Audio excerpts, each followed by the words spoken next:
पीछे पीछे पीछे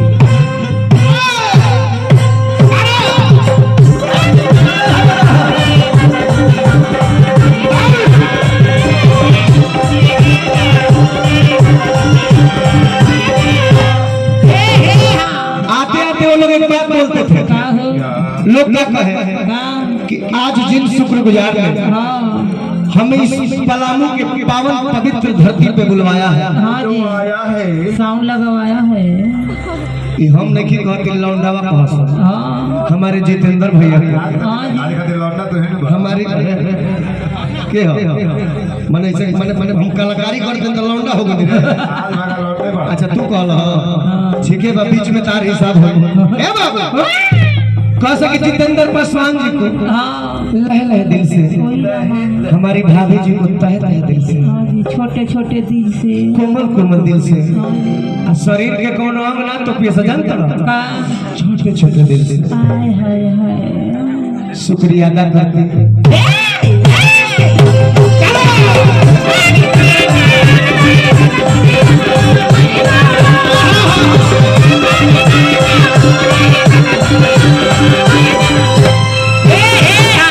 गाना लोग कि माता की पार्वती हरे पिता महादेव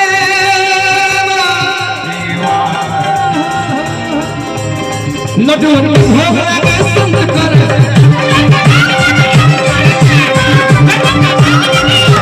ऐसा क्या करे क्या आरा भाई आरा बलिया बक्सर पलामू जिला झारखंड के कलाकार ऐसे गाएगा, लेकिन छपरा जिला चल जाइबो तो छपरा जिला के गायक लोग गाएला।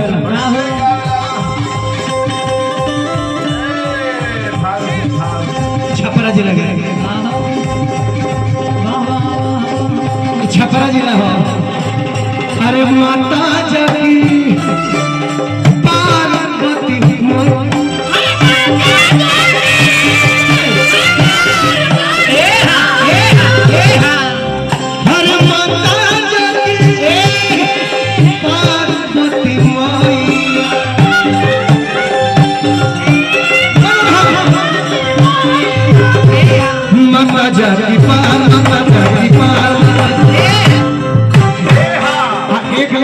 कृष्ण भगवान खातिर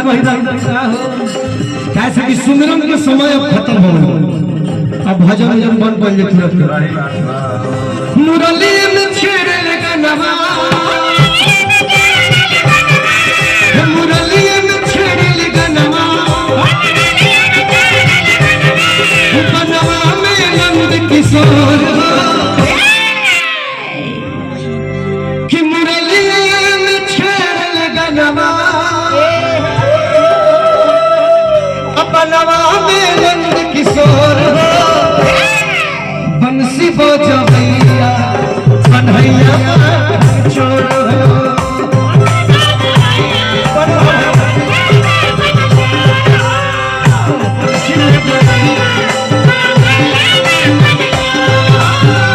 बंसी बजैया कन्हैया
आगे लोग गावे कि कि मुरली के तान सुनी गोपिया मोहली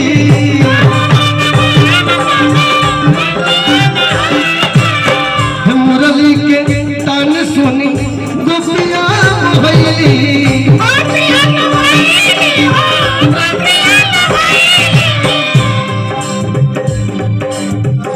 दौड़ल धूपल नदिया तीरवा पयली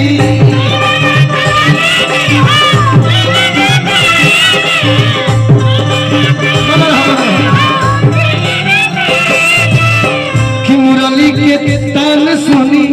गोपिया मोहली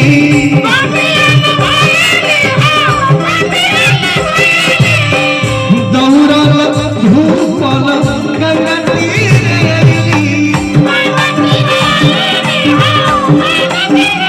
और मैं ये चाहता हूं कि जितनी भी हमारी नृत्यांगनाएं हैं वो मंच पे आ जाए, समय हो चुका है।